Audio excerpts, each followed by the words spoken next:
There is a moment that happens to almost every person at some point in their life. A moment of looking at themselves from the outside, watching their own behavior as though from a distance, and thinking, why am I doing this again? Why am I having this same argument, feeling this same jealousy, falling into this same pattern of self-destruction that I swore last time I would never repeat? Why does the anger come so fast before I can stop it? Why does the fear arrive even when there is nothing to be afraid of? Why does the shame outlast every rational attempt to dissolve it, returning in the dark hours of the night to whisper the same accusations it has always whispered, in the same voice, with the same precision?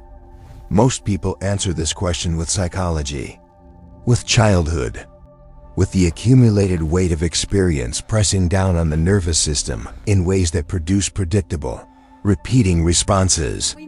And there is truth in that answer as far as it goes. But the ancient Gnostics, those early seekers of direct divine knowledge who were hunted and silenced and nearly erased from history, had a different answer. An answer that goes further. An answer that was buried for 16 centuries in a sealed clay jar in the Egyptian desert and emerged in 1945 with a specificity and a precision that modern psychology is only beginning to approach from them. Outside. The Gnostics said your emotions are not entirely your own, not because you are weak or broken or spiritually deficient, but because the material world you inhabit was constructed from the very beginning with 7 specific mechanisms of emotional control built into its architecture. 7 forces the Gnostics called Archons, not gods, not demons in any simple mythological sense, but distortions of consciousness, each one governing a specific layer of the human psyche, each one feeding on a specific quality of human emotional energy, each one operating most effectively when you are completely unaware of its existence. In this video, we are going to name them. All 7. We are going to describe exactly what each one does, exactly which emotion it controls, exactly how it operates inside the human nervous system, and exactly how the Gnostics said its power can be dissolved. Not through ritual, not through prayer to an external authority, through the one thing the Archons were never able to fully control. The moment a human being wakes up inside the dream and sees, clearly and without flinching, what has been running in the background of their consciousness their entire life. Before we name the 7, you need to understand what an Archon actually is, because the Gnostic conception of these forces is far more sophisticated and far more disturbing than the popular imagination typically allows. The word Archon comes from the Greek for ruler or governor, and in Gnostic cosmology, the Archons are exactly that, the governors of the material world, the forces that maintain the architecture of the reality the demiurge constructed from Sophia's scattered light. They are not random. They are not chaotic. They are, in the most literal sense possible, administrators. Each one governs a specific sphere of the material world, a specific layer of the 7 heavens the Gnostics described as the prison that surrounds the earth. And each one has a corresponding function within the human psyche, a specific emotional frequency that it both generates and consumes. Because here is the detail that the Gnostic texts return to again and again. The detail that makes the Archon teaching not a mythology but a map the Archons cannot create. This is their fundamental limitation, the crack in their construction, the fatal flaw that the Gnostics understood as the ultimate source of human liberation. The demiurge built the material world from imitation, from copied light, from reflected patterns, from the shadow of the pleroma rather than its substance. And the Archons he placed in charge of maintaining that world share his limitation entirely. They cannot generate the divine energy that sustains consciousness. They can only harvest it. They can only take what is already there and redirect it, distort it, consume it. And what they harvest, what they have always harvested, is your emotional energy. Your fear, your anger, your grief, your shame, your desire, your pride, your confusion. Every charged emotional state you move through without awareness. Every moment you react instead of seeing. Every time the pattern runs without the witness is in the Gnostic understanding of feeding. The Archons do not need to imprison you with chains. They built a world that generates the emotional states they consume as naturally and as automatically as a body generates heat. You were born into their harvest. You have been providing it your entire life. And most human beings go to their deaths never knowing it was happening. The first Archon, Yaldabaoth, the Archon of false identity *. The first and most powerful of the Archons is Yaldabaoth himself, the Demiurge, the chief Archon. The being the Gnostics identified as the architect of the material world and the source of its most fundamental distortion. His domain is not a single emotion, but something deeper and more pervasive than any single emotion. The conviction that you are what the world has told you you are. The belief that your name, your history, your social role, your accumulated self-concept, the story you tell yourself about who you are when you lie awake at 3 in the morning, is the truth of your existence. The Gnostics called this the garment of darkness. Not evil, not malice, but density, the accumulated weight of every identity. The material world has layered over the divine spark since the moment of your birth. Your nationality, your family role, your professional identity, your wounds, your achievements, your failures, the version of yourself that other people have reflected back at you until it began to feel more real than anything you could find beneath it. Yaldabaoth's power is not dramatic. It does not announce itself. It operates through the simple, devastating mechanism of making the constructed self feel like the only self. The moment you forget that the awareness watching your thoughts is not the same as the thoughts, the moment the witness collapses into the content, Yaldabaoth's harvest begins. Because a soul that is fully identified with its garments of darkness cannot remember what it is wearing them over. And a soul that cannot remember the divine spark has no access to the one thing the Archon's world cannot survive: genuine gnosis. The Gnostic practice for this Archon is the question the mystics preserved across centuries of suppression. Who is aware of this? Not what are you thinking? Not what are you feeling? Who is watching? The answer is not a concept. It is a recognition. And every time the recognition is touched, even briefly, the garment loosens. The second Archon, Athoth, the Archon of fear *. The second Archon is Athoth, whom the Apocryphon of John describes as bearing the face of a sheep, gentle on the surface, consuming underneath. Athoth governs fear. Not the sharp, immediate fear of genuine danger. That biological alarm system has legitimate survival function, and is not what the Gnostics were describing. Athoth governs the chronic low-grade, structurally manufactured fear that modern human beings live inside so constantly that they have stopped noticing it as fear at all. The fear that something is wrong, that there is not enough, that you are not enough, that what you have built can be taken, that the ground beneath your life is less solid than it appears. This fear does not require a specific threat. It is ambient.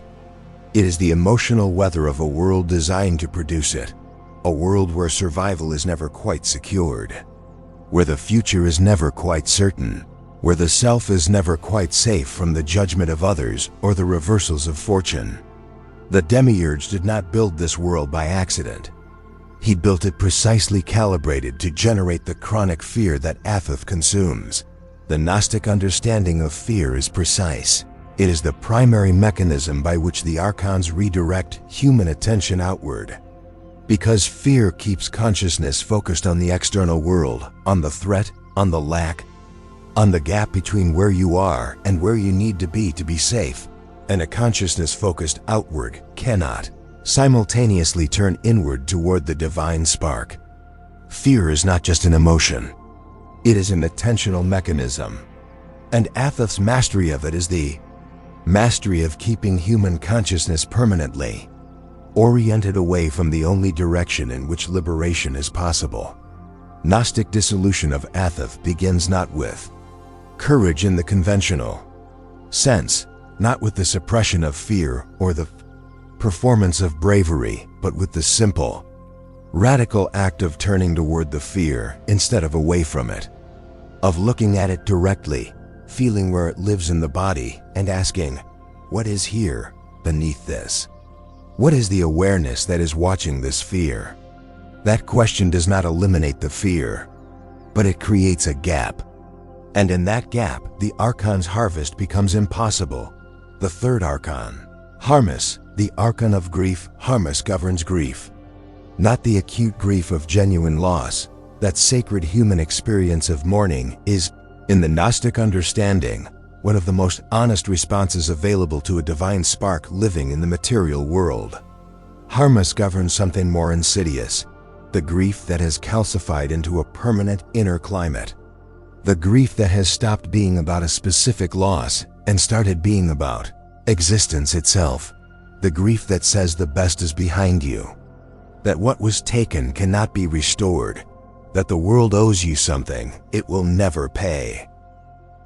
This is one of the Archon's most elegant constructions, because it takes something real, the genuine pain of a soul that remembers, however dimly, the fullness of the pleroma and experiences the material world as a perpetual diminishment of that fullness and distorts it into a closed loop.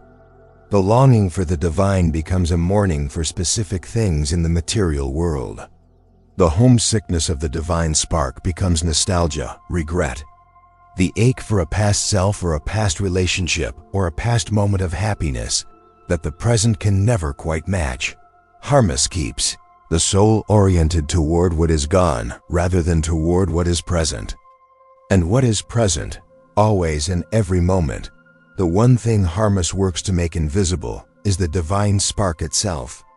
The gnosis that the Gnostics taught as the solution to grief was not the replacement of one emotional content with another. It was the recognition that the longing itself, the persistent sense that something real and essential is missing, is not a wound but a compass. It is the divine spark reaching toward its origin. And when that reaching is recognized for what it is, grief does not disappear but transforms. It becomes the fuel for return rather than the weight of an impossible debt. The fourth Archon, Abrisene, the Archon of desire. Abrisene governs desire. And of all the Archons, this one is the most difficult to recognize, because desire feels the most like freedom. It feels like wanting, like reaching, like the vital force of a life that is actively engaged with the world. Desire feels like you, like the most authentic expression of who you are and what matters to you. The Gnostics did not say desire was wrong. They said it was captured, that the genuine movement of the divine spark toward its origin, the real desire, the fundamental longing that underlies every lesser longing, had been redirected by Abrisene into the material world, into objects, experiences, relationships, achievements, states of being that the world endlessly promises will satisfy the longing, endlessly fails to deliver. Not because the specific things are bad, but because no specific thing in the material world can satisfy a desire that is, at its root, a desire for the pleroma. Abrisene's genius is that it keeps this substitution invisible. It keeps the soul cycling through object after object, experience after experience, each one promising to be the one that finally fills the emptiness, each one failing in a way that generates just enough hope to motivate the next reaching. This is the cycle the Buddhist tradition calls tanha and the Gnostic tradition calls the trap. Not evil, not punishment. The elegant, automatic operation of a system designed to keep the divine spark's energy perpetually invested in the material world and perpetually unavailable for the inward turn that would dissolve the Archon's construction entirely. The Gnostic dissolution of Abrisene begins with a single honest question, asked not rhetorically but genuinely: what am I actually reaching for? Beneath this specific desire, beneath this specific wanting, what is the real hunger? And when that question is held long enough, the answer that surfaces is always the same. The hunger is for the pleroma, for the wholeness that the material world is a shadow of. And when that recognition arrives, the specific desire does not disappear, but it is no longer confused about what it is. The fifth Archon. Adonaiou, the Archon of Adonaiou, governs shame. And shame is perhaps the most devastating of the archonic weapons, because it strikes directly at the one thing the Gnostics identified as the core of human liberation, the recognition of the divine spark. Because shame says, before any specific accusation, before any specific failure or transgression or inadequacy is even named, you are not enough. You are not worthy of what you are reaching for. The light you sense inside you is an illusion. The divine you feel within is a lie. Who are you to believe you carry something sacred? Every spiritual tradition that has ever helped keep human beings asleep to their divine nature has weaponized shame. Every institutional religion that has built its authority on the claim that human beings require an external mediator between themselves and the divine has required, as its foundation, the conviction that the self alone is insufficient, corrupt, unworthy of direct access to what it is reaching for. Shame is the emotional enforcement mechanism of the demiurge's world, the feeling that keeps the divine spark doubting its own reality, the Gnostic counter to Adonaiou is the most radical and the most simple. The divine spark is not what you have done. It is not your performance or your virtue or your spiritual achievement. It is what you are beneath all of that, beneath every failure, every transgression, every moment of falling short of what you knew you were capable of. It was present before you were born into this world with its definitions of worthy and unworthy. It will be present when this life ends and this world's judgments dissolve with it. Shame has no purchase on something that was never subject to the material world's evaluation in the first place. The sixth Archon. Sabaoth, the Archon of anger. Sabaoth governs anger. And anger, like desire, is one of the Archon's most versatile tools because it presents itself as power, as the righteous force of a self that knows its own value and will not accept violation. Anger feels like clarity. It feels like the moment the fog lifts and you finally see, with absolute certainty, who is responsible for what is wrong. But the Gnostics understood anger as one of Sabaoth's primary mechanisms of control for a specific reason. It requires an enemy. Anger cannot exist without an external target. And a consciousness focused on an external target, on the person who wronged you, the system that oppressed you, the force that stands between you and what you deserve, is a consciousness that cannot simultaneously turn inward. Anger is, in the Gnostic analysis, not a source of power but a redirection of power. The energy of the divine spark, which in its undistorted state moves toward recognition of its own nature, is captured by Sabaoth and redirected into the external world as conflict, judgment, opposition, war. This does not mean the Gnostics taught passivity in the face of genuine injustice. The same Gnostics whose text we are drawing from were hunted, silenced, and killed by the institutional authorities of their time.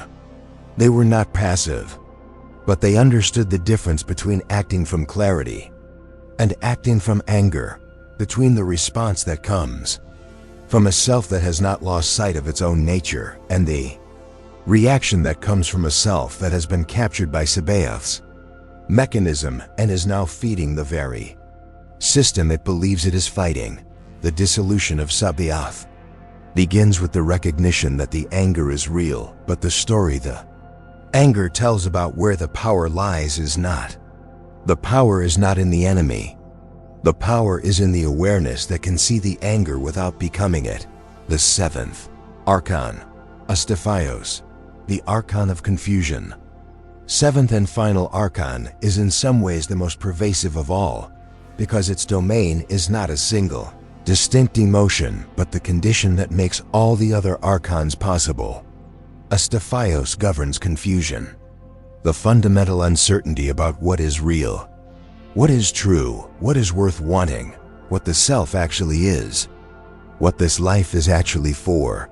The Gnostics understood confusion as the archonic atmosphere, the baseline condition of a human consciousness that has been separated from gnosis, the direct knowing of its own divine nature. In the absence of that knowing, every question becomes genuinely unanswerable. Who am I? Why am I here? What is worth doing? What is real? These questions do not resolve through intellectual effort in a world designed to keep the one answer that would resolve them, the direct recognition of the divine spark, permanently out of reach. Astaphaios maintains this confusion not through dramatic intervention, but through the simple maintenance of noise, the relentless output of the material world, the information, the stimulation, the competing narratives, the endless external demands on attention is not incidental to the archonic system. It is structural. A consciousness that is never quiet is a consciousness that cannot hear what the divine spark has always been whispering. Confusion is not the absence of information. It is the presence of so much information that the one signal that matters cannot be distinguished from the noise. The Gnostic dissolution of Astaphaios is silence, not the absence of thought. That is not achievable for most human beings, and the Gnostics were too honest to pretend otherwise. But the creation of moments in which the noise of the material world is deliberately reduced, enough that the awareness beneath it can be touched. The one who is watching, the witness, the still presence that has been present in every moment of your life, without becoming any of the contents of your life. That presence is the divine spark, and it speaks not in the language of the world, but in the language of direct knowing, the gnosis that the Archons have always feared, and that no amount of noise has ever been able to permanently silence. 7 Archons. 7 mechanisms of emotional control. 7 ways the material world harvests the energy of the divine spark and keeps it cycling through the same patterns, the same reactions, the same loops of fear and desire, and anger and shame and grief and confusion that have been running in human consciousness since the moment the demiurge breathed life into the clay forms he had built from his imperfect imitation of the divine.